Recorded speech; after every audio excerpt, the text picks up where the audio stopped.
makes a lot of sense. It really does. So, what we wanted to talk about, one of the themes today is really cybersecurity in the supply chain.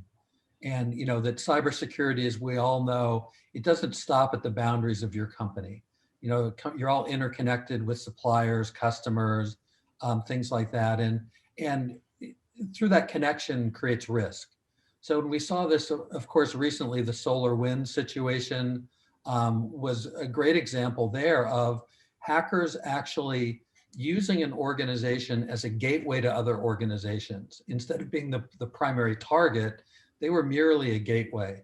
And so we hear about that happening more and more. How have each of you reacted to the solar wind situation or the other situations that have emerged since then, where it's really companies being used as gateways to other companies? And this time we'll start with Alex. Sure. I would say, again, I just for context, the role I'm currently playing is a fairly new role. I came from, as I mentioned earlier, from the avionics business unit, and at the avionics business unit, we teamed up with our procurement team to ensure that security wasn't an afterthought. It's something that is thought about very early on in the contractual negotiation process, that we had the right verbiage, the right to audit, that the supplier is meeting or exceeding our expectation for security controls. And then what we started to do is create a program around gradients of suppliers, where you have higher risk suppliers that might be touching our Active Directory or might have administrative control into some of our technical infrastructure, to something a little bit more benign, where they may not be accessing anything from a very sensitive level. They're just simply providing some level of service or support on the periphery of the environment. So in that gradient, security does more aggressive monitoring. If it's higher risk, we might actually go on site, evaluate the vendor, evaluate the level of control, and we might assess them on an annual basis. Whereas on the other end of the spectrum, if they're fairly innocuous, it might be something where we might visit that vendor every 3 years. And it might be more of a checklist item, maybe more of a sheet, and maybe a tabletop exercise of sorts, just to make sure that we're keeping a watchful eye. But we're not a vendor management team.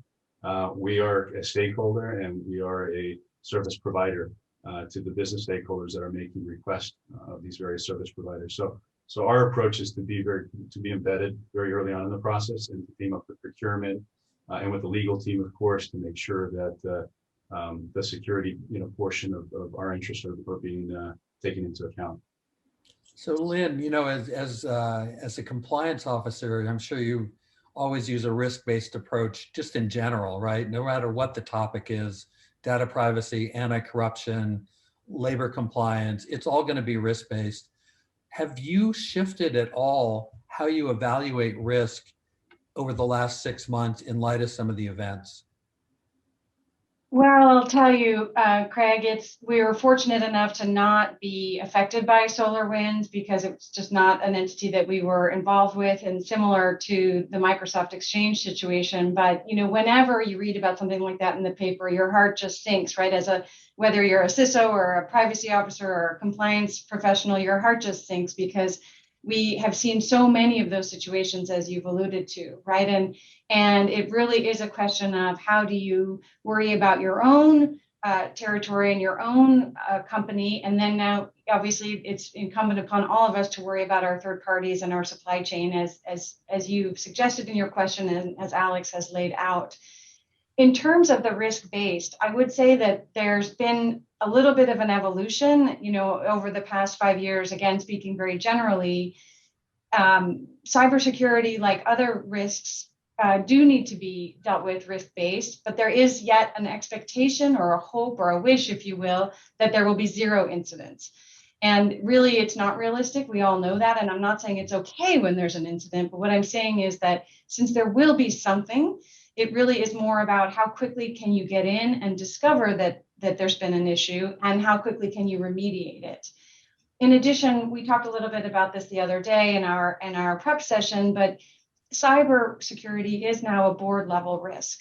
And to me, what does that mean? There's an expectation that there will be no incidents, which we know can't be the case. We all try very hard to get there, but it's very difficult.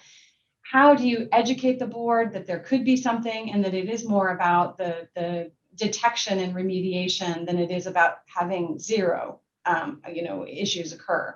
Sure. And in addition to that, again, the potential downsides, as we all know, are significant. And it in addition to just security, as I mentioned kind of at the outset, in addition to just security owning the risk, we really all employees need to own this risk. And that's part of it being board level.